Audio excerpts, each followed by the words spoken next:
So guys, one might be wondering if Kenneth Okokwo is regretting his decision not to support Peter Obi come 2027.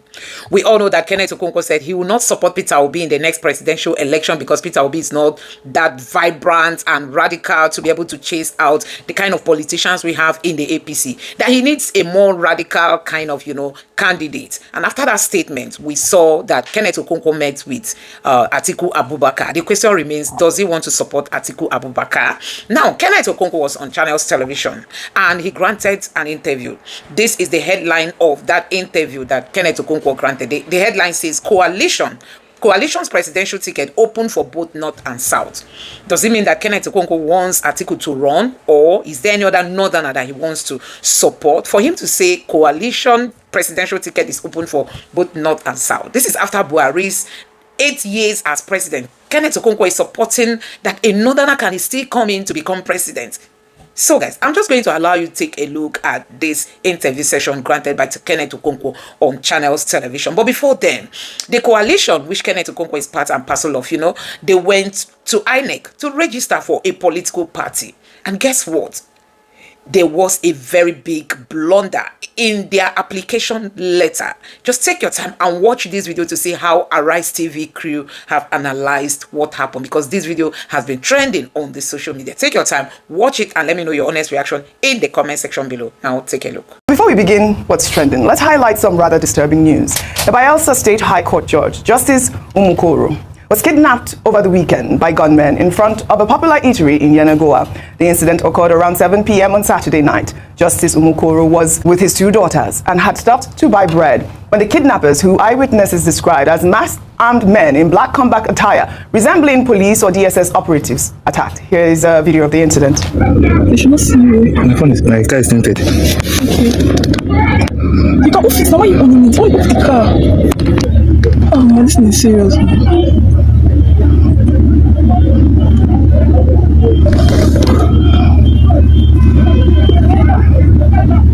Jesus Christ.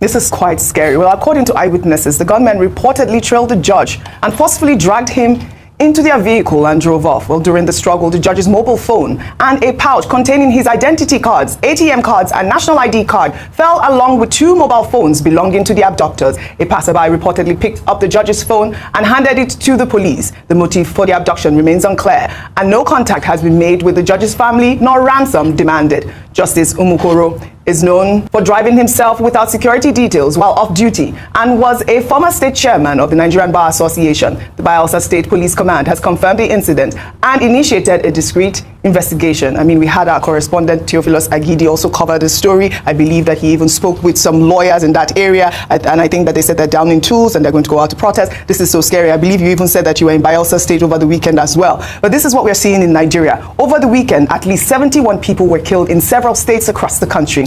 In Kebbi State, 30 lives were lost due to bandit attacks. In the Zuru communities, Borno State experienced a suicide bomb attack at a food joint in the Konduga local government area. Additionally, a bomb explosion occurred in Kano State, and mob action in Plateau State claimed the lives of 13 travelers in the Mangul district of Mangu local government area. President Bola Ahmed Tinubu, Vice President Kashim Shettima, and Governors Caleb Mutfwang of Plateau State and Uba Sani of Kaduna State have all condemned these attacks of violence. Vimbai, I mean, these stories that happened over the weekend, quite scary. Start with the judge, and 71 people across several states lost their lives over the weekend. The security situation is becoming alarming really quickly. It's extremely alarming. It's distressing, and especially because we're not really seeing a sense of urgency. We saw what happened in Benue. Yes, the president visited Benue, but what has followed up since then? He made a number of proclamations. Yes, we've seen some of the stakeholders have come together. They've started meeting, but we need urgency. And what we said about Benue, Plateau, Borno, Kano, now you're looking at Bayelsa, is that this is something that is beyond talk shop. This is something that needs, whether it be state police or whether it be empowering communities, whatever it is, something needs to be done urgently. Now, we also have an issue because when we're dealing with insecurity, there are now 2 narratives around it, because the government maintains the position that these are political issues that can be dealt with by political solutions spearheaded by the governors of each state. But the people in most of these communities are still crying playing foul and saying that there's something more sinister at play. So, God, it's frustrating, but in the meantime, just we need security restored in every corner of Nigeria urgently. My heart goes out to these families, and of course, the judge in Bayelsa State. I hope that the police, find him sooner than later. All right. So it just shows that the elite class is one. All right. And they should stop deceiving us. Very well said. Very well said. Well, in another development, opposition leaders under the coalition movement, led by former Vice President Atiku Abubakar and former Kaduna State Governor Nasiru El-Rufai on Friday, June 19th, applied to the Independent National Electoral Commission to register a new political party called the All Democratic Alliance ahead of the 2027 general election. The application letter requested the registration of ADA with the slogan, Justice for All. The letter, however, erroneously addressed INEC as the Independent National Commission, omitting the word electoral.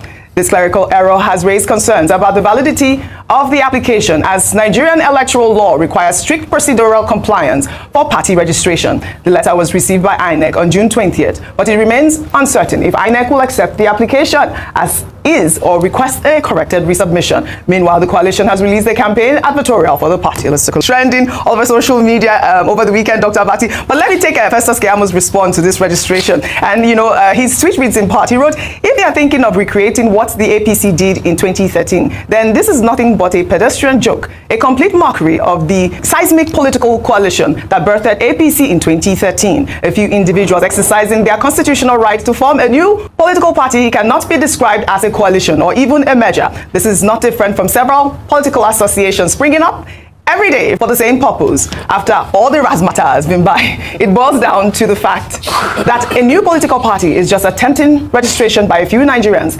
It is a disappointing anticlimax to all the preceding pomp and pageantry. That's Festus Keyamo right there. I mean, we did see that circular go around social media with that mistake. I mean, like I read, we don't know if they're going to ask for a resubmission. But I mean, also this party, what do you make of it really quickly? What do you call it? Wielding cutlass? Is that what you call it? Wielding cutlass. I mean, first of all, people were Ada is the first daughter in Igbo. Go ahead. And I wonder if Flavor, allowed them to use the music. But people unpacking the logo and the colors and the use of corn as well, because corn has developed a bit of a derogatory meaning under this administration. But to serious issues, I think that I do agree with the view that it seems that the media has gotten ahead of itself with regards to Ada, because Atiku and his people have disclaimed it. They said they're not part of any Ada. The African Democratic Congress is saying that no, this is not the real coalition. This is a group of people who are coming together to throw a spanner in the works. But for me, why I think this is significant and important, whether or not it turns out to be the official coalition vehicle, is the fact that there were some accusations that had been flying around that INEC is not registering new parties. And this will be the true test of whether INEC is allowing new parties into the space in preparation for 2027 based off of those allegations that have been dismissed severally. And it will give us a guide of what the playing field is like, how free, fair, and equal the playing field is as we count down to 2027. But until then, Ada, yes, we know some of the people involved, but largely we're still waiting for the real, shall we say, the real leaders to step forward and say that, this is us behind Ada. So the best is to throw it open. When the best comes in, every other person will support the best, and the person will promise me to take you have told me in an interview that Atiku and Peter Obi are none of your option. Until that was my personal opinion. In the coalition, it does look like you might be back to a man who believe that you betrayed him, that you are like a Judas. Well, I will allow Obi to be entitled to his own opinion. In our religion, you don't fight for God. Since he made an insinuation that Jesus had 12 and one turned against him, that means he's even claiming that he's the Jesus in the analogy. So he made an insinuation. Why did you betray Peter Obi? No. How can you betray somebody you're not working for? He didn't pay you money throughout all the time? I didn't ask for any. He didn't give you a house? I did not ask for any. Did you get a house? I did not ask for any. Did you get? I couldn't have gotten. Did you get money? I did not ask for any. So how did you betray him? No, he should tell me. Were you working behind him, against him? When I worked for him, I never consulted any politician. I'm not making a public statement. I never talked with any political party. So you were 100% loyal? 100%. So why does it think that you had disqualified? When I left, I told the whole world. And your program was even one of those prior programs that I used to tell the whole world. You are in one of the committees working on the ground. Well, we want to operate in a manner that is not So we don't want to like explain anything, but just know that I'm part of the coalition. And Mr. Peter Obi is there too. Atiku Abubakar is there. El-Rufai is there. Now, Nasir El-Rufai, David Mark, all of you are in that group. What is a coalition? Combine, an alliance for combined action. So it's open to everybody. How commerce affair? In Nigeria, a political party is constitutionally open to everybody. Now, if you want to be a part of a coalition, nobody's going to stop you. But at this stage of talking, you will know that there will always be different layers of talking, different committees set up. But I can tell you, the engine rooms of this coalition, a lot of them you don't even know. APC will not know what hits them coming 2027. When you are dealing with the ruling party and you're in the opposition party, you have to possess exceptional skills, exceptional attributes. You must have to be strong, but you should not be brutal. You should not be reckless, but you have to be courageous. You should not be priggish, but you have to be honest. You should not be proud, but you have to be confident. You should not be a braggart or self-conceited, but you have to be intelligent. You should not be sentimental, but you have to be very compassionate. And of course, you have to be charismatic. Now, all these attributes, if you don't have it, remember, you cannot outdo the ruling party in terms of resources. You have to inspire the people by these attributes so that even when you don't give them money, they will be able to be convinced. But here is the problem, why you should not have the other side of what I was saying. The ruling party, with all their braggadocio, they will use all those equipment they have, that whenever you show strength, they would want to tell the world you are brutal. Whenever you show courage, they want to tell the world you're reckless. So that they will put in you that fear that you should not exhibit those attributes. That's why I say in 2027, we are going to match them by showing strength and courage. And they will never intimidate us by trying to make the world to think that we are reckless and that we are brutal. Because when you are defending your own turf, as in when they want to rig election this time, we have to demonstrate strength and courage. So you are going for the roots, for the muscle, and for the energy of the APC. You're not even waiting until after the 2027 election. You want to take them out, because a lot of people say, yes, whatever your coalition is doing is not going to bear any fruit in 2027. It's going to be after the election, because it's now too late for them to play any damage against the APC. Considering all of the defection, everybody seems to be going to the APC now. Yes, that's why I told you we will not succumb to their braggadocio. All those things are, okay, let's talk about the Northeast. When they were telling you endorsement, what happened? They went to Northeast and made a vote of no confidence on Shetima. And you saw the crisis that erupted. Forget whatever they are telling you. They went to Northwest and people were pulling down the billboards of Tinubu. They went to Benue, the same thing. And a man was on a television station and he told you, any arrangement, I don't care what it is, any arrangement I'll take out Tinubu, I will be involved. That is the state that Nigerians have entered into. You're talking about suicide bombing, returning to Nigeria. A team was just cleared up in Borno in something that was anticipated because the governor kept shouting about it. You're talking about people now so jittery about their life that they can kill any foreigner around them. It happened in Plateau. It happened in Edo, just because communities are so tensed that any little thing makes them to start killing. If they do not defend themselves, they will be killed. When you allow them to defend themselves, they will go to the other extreme of killing innocent people. But here's a question. Yes. So, and I see, I'll mention 5 personalities for you that gave some level of breadth and energy to the APC's merger. Right. One of them is the president, Bola Tinubu, of the APC. He was a very strong pillar that came into the merger from the ACN.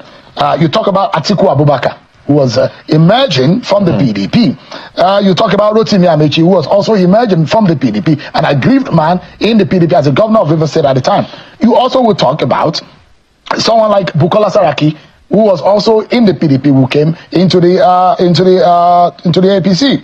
And you talk all of these people. If you mention Saraki out of the APC, Rotimi Amechi looks like his heart is out of the party. Atiku Abubakar seems out of the APC. So the only people that you probably, and you have the Muhammadu Buhari of the CPC, then Rocha Sokorocha of the APGA wing.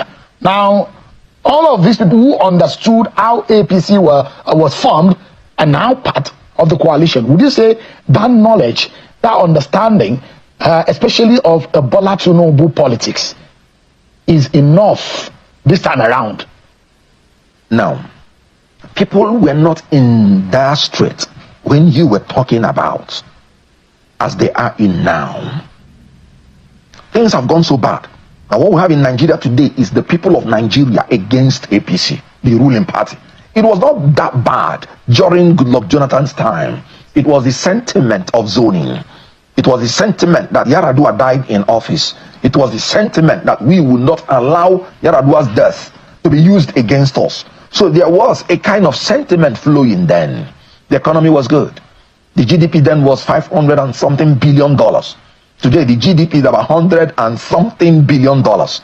Today, as at that time, Nigerians went to the streets for an increment of oil price by 25 naira, about 65 to 95.